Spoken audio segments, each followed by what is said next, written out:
और हम मौजूद हैं बिरला धर्मशाला में और हमारे पीछे आप देख पा रहे हैं एक यज्ञ चल रहा है। बोलचाल की भाषा में जिसे हम हवन कहते हैं। हवन कुंड प्रज्वलित है, पवित्र अग्नि जल रही है और लोग बाग बैठे समिधा डाल रहे हैं। क्या कुछ ये आयोजन है और इसका क्या महात्म्य है? कौन लोग इसको कर रहे हैं, कैसे क्या है, ये सब विस्तार से जानने का प्रयास करते हैं आयोजन से जुड़े लोगों के द्वारा। तो मैम, सबसे पहले आप अपना नाम बताएं। जी, मेरा नाम रमनी अग्रवाल है और मैं जर्मन अध्यापिका हूँ। मैं जर्मन पढ़ाती हूँ दिल्ली में एक स्कूल में, गाज़ियाबाद के स्कूल में। रहती मैं दिल्ली में हूँ और यहाँ पे अधिकतर वक़्त दिल्ली से ही आए हुए हैं। तो ये आयोजन कैसा क्या है, इसके बारे में थोड़ा सा विस्तार। जी, हमारी फाउंडेशन का नाम है श्री कल्की बाल वाटिका फाउंडेशन, जो आपने भी संभल काफ़ी न्यूज़ में रहा है, जहाँ पे भगवान श्री कल्की का अवतार होना है। हम लोग उन्हीं कल्की भगवान की पुकार पूजा में लगे हुए हैं और हमारा ध्येय भगवान का प्रचार-प्रसार करना और भगवान की भक्ति करना है, कल्की भगवान के बारे में लोगों को बताना है। और हम 150 भक्त लोग दिल्ली अलग-अलग जगहों से आए हुए हैं। रुद्रपुर, संभल जगह-जगह से हम लोग यहाँ पर आए हुए हैं। भगवान श्री कल्की का ये यहाँ पे 2 कुंडे सहस्त्रनाम हवन करने, पहले बगलामुखी माँ का और फिर कल्की सहस्त्र नाम का, जो भगवान श्री कल्की के नाम रामावतार में अगस्त्य मुनि ने लिख दिए थे।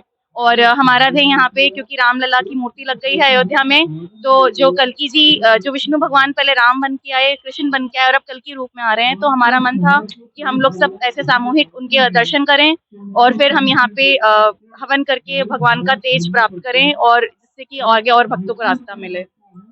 ये जो हवन हो रहा है, जैसे आपने बताया कि 151 लोग आए हुए हैं, तो इस हवन को करने के पीछे उद्देश्य भी आपने बता दिया। ये हवन कहाँ-कहाँ आप लोग कर रहे हैं और इन स्थलों का चयन किस आधार पर करते हैं?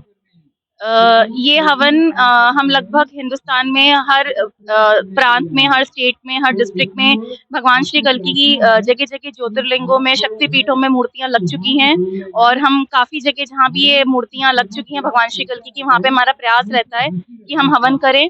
और संभल में भी हमारा हर आखिरी रविवार को हवन होता है, जिससे कि हम उसकी जो सोई भूमि है उसका तेज को हम जगा सकें। सोई हुई भूमि के तेज को जगा सके। तो इसमें जो हवन करता लोग हैं या जो समिधा डाल रहे हैं, इन लोगों के चयन का क्या आधार होता है? इन लोग के चयन का आधार ये होता है कि बस ये भगवान श्री कल्की से जुड़ जाते हैं और यहाँ पे जहाँ भी हवन होता है, हमारी ये मासिक पत्रिका छपती है, इसमें सारी इन्फॉर्मेशन आती है इसके बारे में। और हवन कहाँ-कहाँ हो रहे हैं, दिल्ली में जगह-जगह हर इतवार को होते हैं, जगह-जगह और स्टेट्स में होते हैं। हमारी बच्चों की वर्कशॉप्स होती हैं जिसमें हम बच्चों को भगवान की पूजा करना, माला जाप करना, भगवान के बारे में सिखाते हैं। श्री अयोध्या जी में आपका पहला यज्ञ है? ये नहीं, अयोध्या जी में भगवान श्री कल्की की मूर्तियाँ लग चुकी हैं, ये हमारा लगभग तीसरा यज्ञ है यहाँ पे। तीसरा यज्ञ है। एक सरयू नदी के पास जो नागेश्वर मंदिर है, सबसे पहले मूर्ति हमारी वहाँ लगी थी। फिर हमारी दशरथ गद्दी के पास एक जगह है, वहाँ पे मूर्ति लगी थी और उसी के बाद रामलला जी विराजे हमारे प्रधानमंत्री के एफर्ट से और हम आज फिर यहाँ पे दोबारा पुनः उनके दर्शन करने के लिए आए हैं। तो आपने रामलला का जिक्र किया।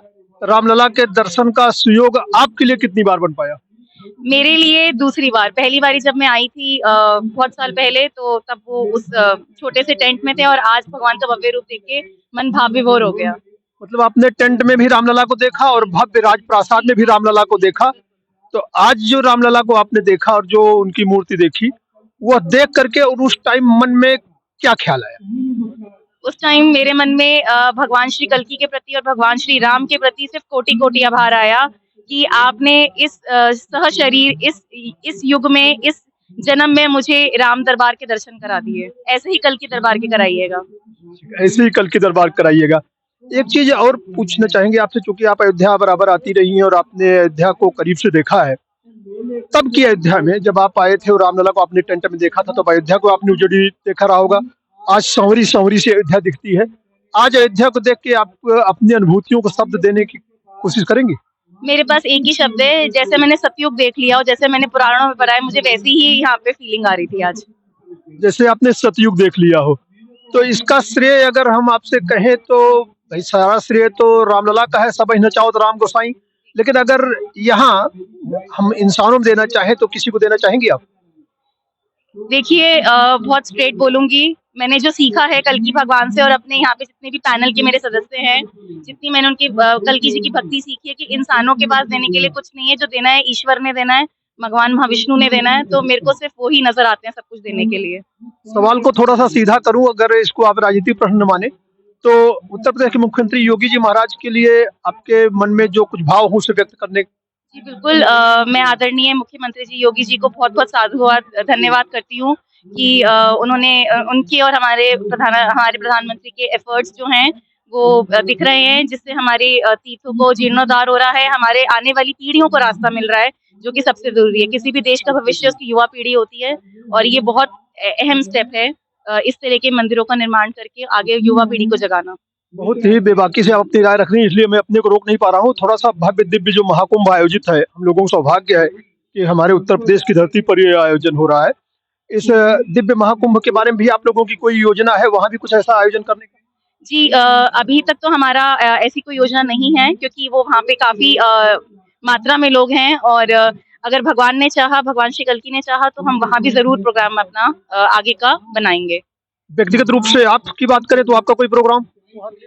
व्यक्तिगत रूप से मेरा बहुत मन है कि मैं क्योंकि ये 144 साल बाद आता है, तो मेरा बहुत मन है कि मैं अपने परिवार के साथ जाऊँ, जैसा बाकी मेरे प्रभु श्री कल्की की इच्छा। जी, धन्यवाद।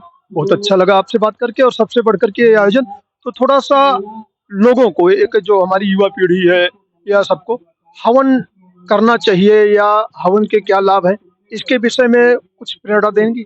जी बिल्कुल, जैसे कि मैं एक बड़ी सरल भाषा में बच्चों को बताऊँगी, जो कि हम अपनी श्री कल्की बाल वाटिका की वर्कशॉप्स में बच्चों को सिखाते हैं। जैसे अगर आप किसी को टेलीग्राम पहले भेजते थे, जो तार चलते थे, तो उससे आपकी बात देर तक पहुँचती थी और जब डेवलपमेंट हुआ, फ़ोन आए, मोबाइल फ़ोन आए, तो आपकी बात और जल्दी पहुँचने लग गई। तो हवन ठीक उसी प्रकार से काम करता है। पहला, ये देवी-देवताओं को उनका भोजन प्रदान करता है और दूसरा, जो हमारी जो भी इच्छाएँ और हमारी मनोकामनाएँ होती हैं, वो भगवान तक शीघ्रातिशीघ्र पहुँचती हैं। भगवान श्री राम भी दशरथ जी को हवन से ही प्राप्त हुए थे, जब उनको खीर दी गई थी। तो आप समझ सकते हैं कि हवन के क्या महत्व हैं। तो अब हवन का महत्व जिस ढंग से आपने बताया, तो मैं थोड़ा-सा जानना चाहूँगा कि हविष्य तैयार करते समय, जैसे सामान्य तौर पे घरों में क्या होता है कि लोग जाते हैं मार्केट से खरीद लाते हैं और फिर हवन कर लेते हैं। हविष्य तैयार करते समय आप लोग कुछ विशेष सावधानी रखते हैं क्या? हवन तैयार करते हुए आपका सवाल एक बारी फिर से? जो हविष्य है, जो जी, समिधा जी, है, जो जी। हवन सामग्री है, जी। उसको तैयार करते समय आप लोग क्या ध्यान देते जी, हमारे पास एक पूरी किताब है जिसमें हमने हवन की पूरी विधि लिख के दी है, जिससे कि भक्तों को वो मतलब सरलता मिल जाए हवन करने के लिए। तो उसमें जो भी सामग्री हम मिलाते हैं, जैसे कि इंद्रजौ, कमलगट्टे, सुपारी, ये कुछ चीज़ें मैं आपको बता रही हूँ, तो गूगल, लोबान, धूप, चंदन चूरा, इंद्रजौ, जो भी हम मिलाते हैं, बहुत सारी सामान की लिस्ट है, तो हम पूरा ध्यान रखते हैं कि हम बहुत अच्छे से उस हवन सामग्री को तैयार करें, जिससे देवी-देवताओं को अच्छा भोजन प्राप्त हो। हैं? ये हमसे बात करने के लिए आपका बहुत-बहुत धन्यवाद। धन्यवाद।